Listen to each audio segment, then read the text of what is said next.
नमस्कार दोस्तों, मैं रोहित तिवारी आप सभी का आपके अपने YouTube channel knowledge academy by Rohit sir में स्वागत करता हूं। उम्मीद करता हूं आप सभी स्वस्थ होंगे, अच्छे होंगे और आपकी पढ़ाई लगातार अच्छी चल रही होगी। आप लोग जान रहे होंगे कि हमारे YouTube चैनल पर मैथ की क्लास लगातार चल रही है। वो चैप्टर वाइज क्लास है। ये द्विघात समीकरण क्वाड्रेटिक इक्वेशन की क्लास है। जो 2 क्लास पढ़ चुकी हैं वो आज तीसरी क्लास है।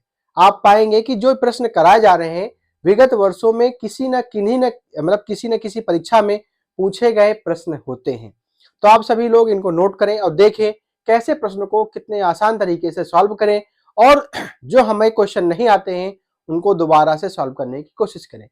ये प्रश्न एसएससी, रेलवे, एचसी जो पेपर आने वाले आपके हैं उन सभी के लिए इंपॉर्टेंट है, इसलिए जुड़े और चैनल को सब्सक्राइब जरूर कर लिया करें ताकि जो नया क्लास पढ़े, नई क्लास पढ़े उसका नोटिफिकेशन आपको मिल सके। और हाँ, यदि आपको पढ़ाया हुआ आपको समझ में आया, अच्छा लगा तो आप वीडियो को लाइक भी किया करें, अपने दोस्तों के साथ भी शेयर करें। चलिए पहले प्रश्न से स्टार्ट करते हैं। द्विघात समीकरण में हम लोग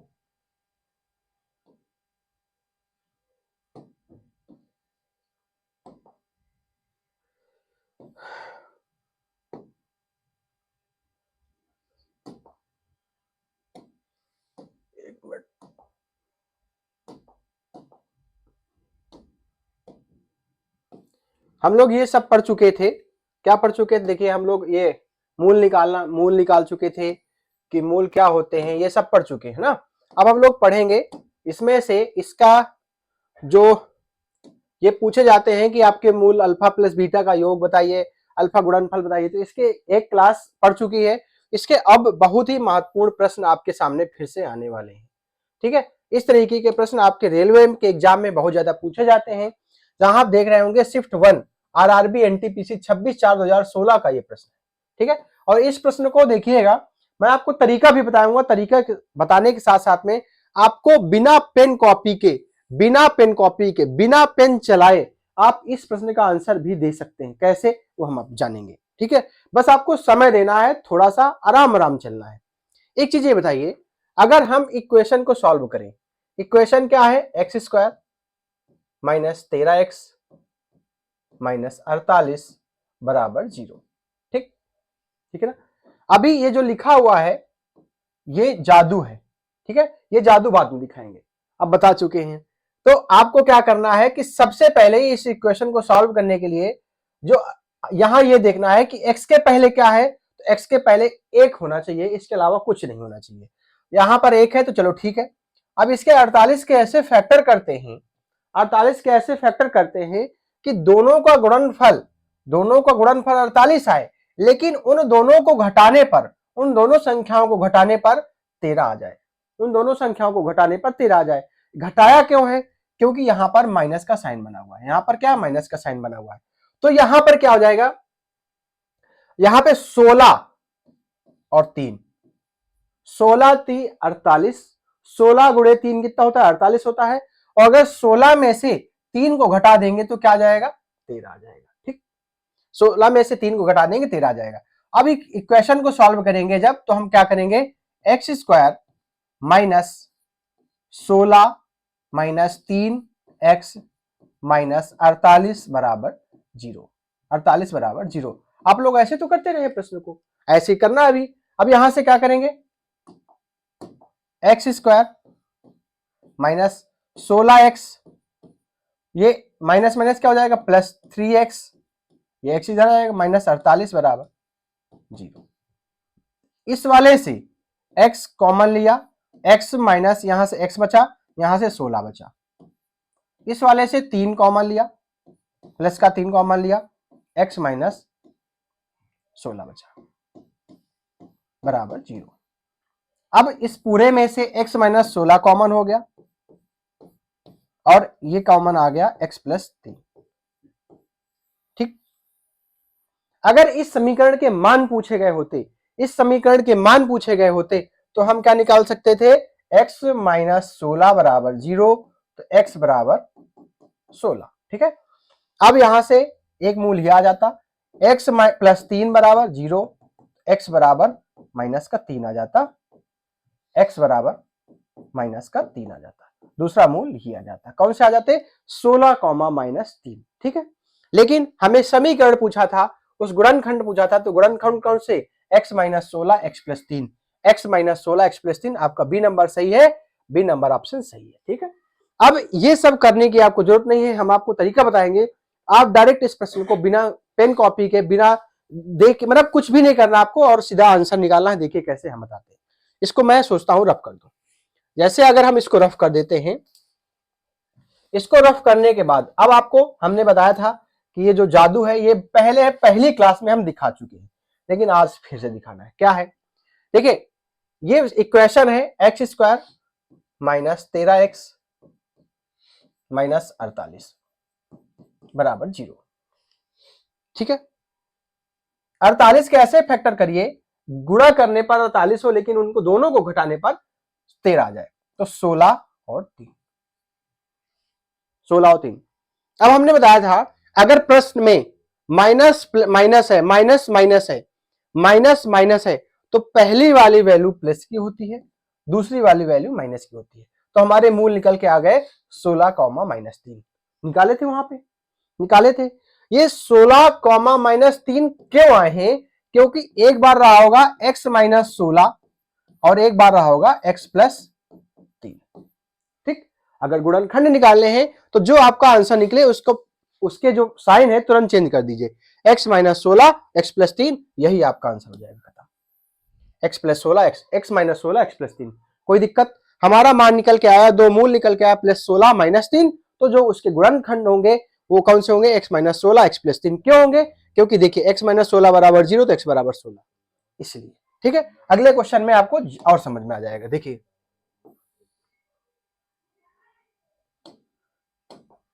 x square minus 10x plus 9 बराबर 0 के हल बताए। तो 9 कैसे फैक्टर करें कि जोड़ने पर, यहां प्लस है ना, 10 आ जाए, तो 9 गुणे 1 कितना हो जाता है? 9 होता है, और 9 1 जोड़ने पर कितना हो जाएगा? 10 हो जाएगा। अब 9 1 है, अब यहां पे देखना माइनस प्लस, अगर माइनस प्लस है वैल्यू है तो हमारे जो मूल आएंगे दोनों प्लस के आएंगे, तो इसका मतलब 9 और 1 होंगे। कौन से होंगे? 9 और 1 होंगे, और नहीं और, एंड। ठीक है, यहां पे एंड होना चाहिए। ठीक है, अगला तीसरा नंबर,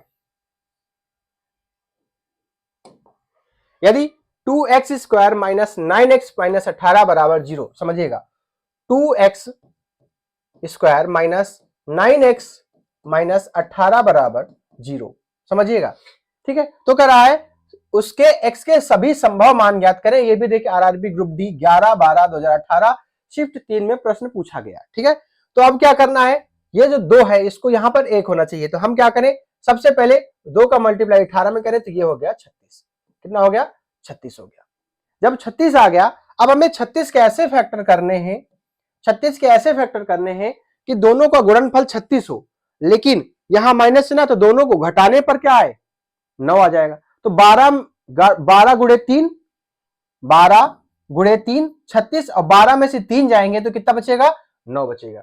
अब माइनस माइनस है, माइनस माइनस है, तो पहली वैल्यू प्लस की वैल्यू, दूसरी वाली माइनस की। अब यहां पे जो 2 रखा था उससे भाग दे दीजिए, आपके मूल आ जाएंगे। तो मूल आ जाएंगे प्लस का 6 और माइनस का 3/2, ये आपके मूल आ गए। जब आपके ये मूल आ गए, आपको यहां पे ऐसा तो कुछ दिख नहीं रहा। अब यहां पे एक मान हमें दिख रहा है पहला, यही हमारा आंसर सही है। क्यों? क्योंकि 6 का मान x से बड़ा है, और x बड़ा है -3/2 से भी। x बड़ा है -3/2 से, और x से बड़ा क्या है? 6 है। तो यही हमारा आंसर हो जाएगा। अगला प्रश्न देखिए, फिर आगे गुणनखंड के बाद हम क्या कह रहे थे कि इस प्रश्न को तुरंत ही हम कैसे सॉल्व करेंगे। पहला प्रश्न फिर से आ गया आपके सामने। यहां से x square plus 11xy plus 24y square बराबर 0, समझिएगा। ये क्या है? देखिए हम आपको बता दें, a x square plus b y plus c बराबर 0। ठीक है, तो जो ये 24y स्क्वायर है पूरा सी है।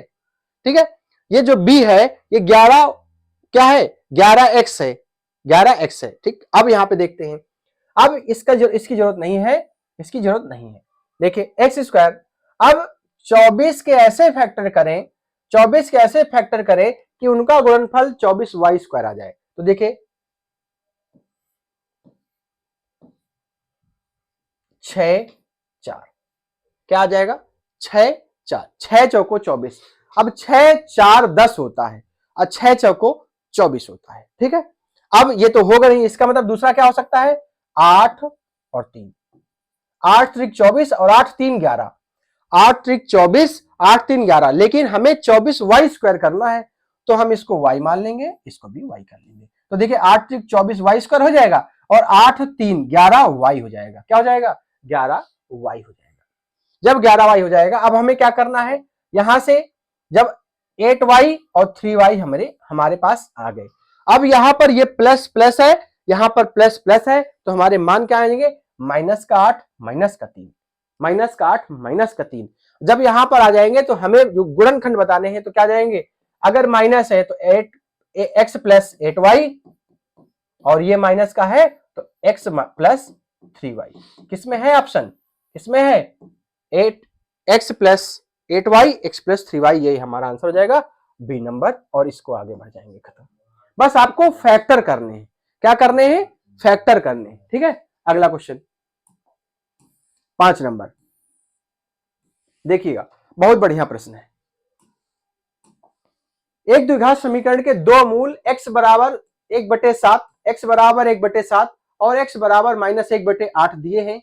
समीकरण को किस प्रकार लिखा जा सकता है, समीकरण को किस प्रकार लिखा जा सकता है। एक चीज ये बताइए, जब x -8 बराबर 0 होगा तभी तो x बराबर 8 आएगा, तभी तो x बराबर 8 आएगा, प्लस की वैल्यू आएगी। अब यहां से ये कर सकते हैं, x बराबर 1/7 कब आया है, जब x -1/7 रहा होगा कि नहीं रहा होगा।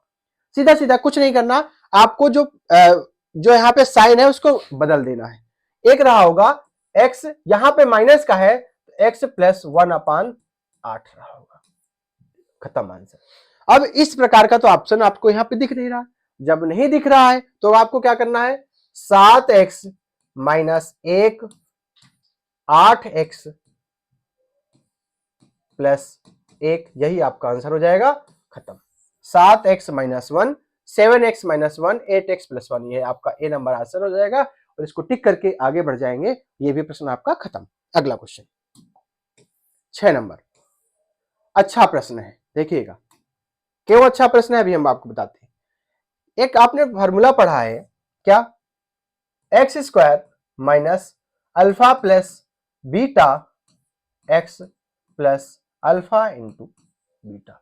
ये तब आता है जब आपके मूल x अल्फा और बीटा हो, लेकिन उसने कहा है कि हमें वो समीकरण बताइए जिसके मूल 1/अल्फा और 1/बीटा हो, उसके मूल बताने।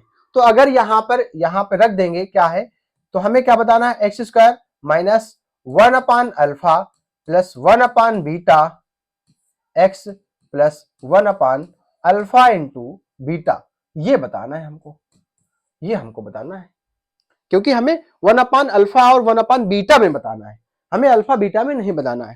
तो एक काम करते हैं, हमें अल्फा बीटा के तो मान यहां से निकल सकते हैं, अल्फा × बीटा c/a तो निकल सकता है, लेकिन 1/अल्फा 1/बीटा का मान हमें नहीं पता है। तो हम एक काम कर सकते हैं, x² माइनस ये आ गए अल्फा + बीटा अपान अल्फा बीटा x + 1/अल्फा × बीटा बराबर 0। कोई दिक्कत किसी को। अब ये बताइए, इस समीकरण से अल्फा + बीटा बराबर क्या आ जाएगा, -b/a आ जाएगा। अल्फा × बीटा बराबर क्या आ जाएगा, c/a। तो यहां रख देंगे, इसमें x² minus alpha + beta, alpha + beta क्या दे रखा है, -b/a और अल्फा × बीटा बटे में। ठीक, अब आप इसको लिख सकते थे × a/c, लेकिन अगर आपको ये चीज नहीं समझ में आई कि कैसे हुआ तो कोई बात नहीं समझ में आई तो मैं बताता हूं आपको कैसे हुआ। तो ये हो जाएगा -b/a पूरे में बटे c/a। ठीक, तो ये क्यों हुआ, देखिए पास का पास से मल्टीप्लाई, दूर का दूर से मल्टीप्लाई, तो जब आप करेंगे इसको तो माइनस b/, बी इंटू ए अपान ए इंटू सी। ए से ए कट जाएगा, आ जाएगा क्या, माइनस बी अपान सी। ये डायरेक्ट इसलिए लिखा गया है, ठीक है। तो इसको लाइन नहीं बढ़ाना, आपको थोड़ा सा सोचना है, कैलकुलेशन आपकी तेज होनी चाहिए और तरीके पता होना चाहिए, इसलिए कहते हैं क्वेश्चन ज्यादा से ज्यादा सॉल्व करें। तो x square minus alpha plus beta minus b upon a, minus b upon a, alpha into beta तो ये हो जाएगा इंटू ए अपान सी, कोई दिक्कत, प्लस 1 अपान अल्फा बीटा तो 1 अपान सी अपान ए हो जाएगा ना, तो ये ऊपर चला जाएगा, ए अपान सी हो जाएगा बराबर 0। ए से ए कैंसिल हो गया, एक्स स्क्वायर माइनस, अब ये माइनस माइनस क्या हो जाएगा, प्लस हो जाएगा, बी अपान सी एक्स, ये हर बार एक्स रहेगा, प्लस ए अपान सी बराबर 0। तो ये आ जाएगा c x square plus b x plus a बराबर 0। आपका कहीं ऑप्शन में ये है c x square plus b x, c x square plus b x plus a बराबर 0, इसका मतलब डी नंबर आपका आंसर हो जाएगा और आगे बढ़ जाएंगे, खत्म प्रश्न। इस तरीके से आपको प्रश्नों को सोचना है कि किस प्रकार से प्रश्न जल्दी से सॉल्व हो सके और कैलकुलेशन आपकी तेज होनी चाहिए, दिमाग में होनी चाहिए। अगला क्वेश्चन 6 नंबर के बाद 7वां नंबर क्वेश्चन देखिएगा, यदि समीकरण x square minus p x plus 54 is equal to 0 और उनके मूल, इसका मतलब अल्फा और अल्फा, मतलब मूल दे रखे हैं, मूल क्या है, alpha plus beta, alpha into beta, ठीक है, ये दे रखे हैं और वो भी रेशियो में दे रखा है, क्या है, रेशियो में दे रखा है। तो अब यहां से क्या कह सकते हैं, पी का मान निकालने के लिए अगर हम अल्फा प्लस बीटा तो ये हो जाएगा 2 अल्फा और ये हो जाएगा 2 अल्फा, 3 अल्फा, क्या हो जाएगा 3 अल्फा, 2 अल्फा और 3 अल्फा। तो यहां से अल्फा प्लस बीटा बराबर माइनस पी अपान ए, तो माइनस पी और प्लस माइनस माइनस क्या हो जाएगा, प्लस हो जाएगा, पी हो जाएगा। तो अल्फा बीटा कितना रहेगा 3 2 5 alpha is equal to p, ये आ गया, ठीक है। अल्फा इंटू बीटा बराबर सी अपान ए, तो अल्फा इंटू बीटा कितना जाएगा 6 अल्फा स्क्वायर बराबर 54, सी अपान ए कितना हो जाएगा 54 हो जाएगा। अब यहां पे अल्फा बराबर पी बाई 5 निकाल लेंगे, तो यहां से 6 p square upon 25 is equal to 54, cut जाएगा, आ जाएगा 9, पी स्क्वायर बराबर 9 गुणे 25, ठीक है। तो अब अगर p बराबर निकालेंगे तो एक बार 3 आ जाएगा, यहां से एक बार 5 आ जाएगा, कितना हो जाएगा 15, p का मान कितना आ गया 15, p का मान कितना आ गया 15 और आगे बढ़ जाएंगे। अगला क्वेश्चन देखिएगा, क्या बताया था हमने पिछले प्रश्न में, इसका प्रश्न का आंसर कायदे से तो आपको कमेंट बॉक्स में बताना चाहिए, सिंपल सी बात है, ये है प्लस में तो यहां पे लिख देंगे x माइनस 1/2, ये माइनस में है तो x plus 1/3, 2x minus 1, 3x plus 1 और यही आपका आंसर हो जाएगा, 2x माइनस 1 और 3x plus 1, 2x minus 1 3x plus 1, ये आपका आंसर हो जाएगा। आगे बढ़ जाएंगे, अगला क्वेश्चन देखिए, अच्छा प्रश्न है, बस थोड़ा सा देखने में कठिन है लेकिन आप लॉजिक लगाएंगे तो थोड़ा सा सरल हो जाएगा। देखिए 3x square plus 6 plus 4ax plus 8a is equal to 0 के मूल ज्ञात करें। अब 3 का मल्टीप्लाई इसमें करिए, कितना हो जाएगा 24a, कितना हो जाएगा 24a। अब 24a के ऐसे फैक्टर करें, 24a के ऐसे फैक्टर करें कि गुणा करने पर 24a आ जाए, जोड़ने पर 6 प्लस 4a आए। तो हम 6 और 4a नहीं कर सकते क्या, 6 चौको 24a देखिए आ गया और 6 प्लस 4 आ गया 10, मतलब कि यही 6 प्लस 4 करेंगे तो 6 प्लस 4a आ जाएगा। तो हमारे मान आ जाएंगे, एक आ जाएगा 6, एक आ जाएगा 4a। अब यहां पर प्लस प्लस है, यहां पर प्लस प्लस था तो दोनों के मान किस में आएंगे, माइनस में आएंगे। ये 3 था बटे 3 कर देंगे, ये बटे 3 कर देंगे, तो आ जाएगा माइनस का 2 कॉमा माइनस का 4/3a, माइनस का 2 कॉमा माइनस का 4/3a किस में आ जाएगा, माइनस, ये आ जाएगा ए नंबर और यही आपका आंसर हो जाएगा। बताइए एक कोई कठिन था क्या? बस सोचने का एक तरीका था, अगर सोच लेंगे तो प्रश्न तुरंत ही सॉल्व हो जाएगा। अगला प्रश्न 10वां नंबर, मूल ज्ञात करने। देखिए 5 चौको 20, ये क्या हो जाएगा? 20 हो जाएगा। देखिएगा ये हो जाएगा 20। चलिए इस प्रश्न का आंसर आप सभी को कमेंट बॉक्स में बताना है कि 10 नंबर का आंसर क्या होगा।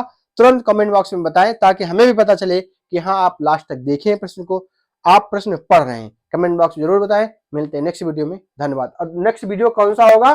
कौन, ये प्रश्न आपके खत्म हो गए। देखिए आप प्रश्न कौन से आपके शुरू होंगे? ये वाले, मूलों की प्रकृति।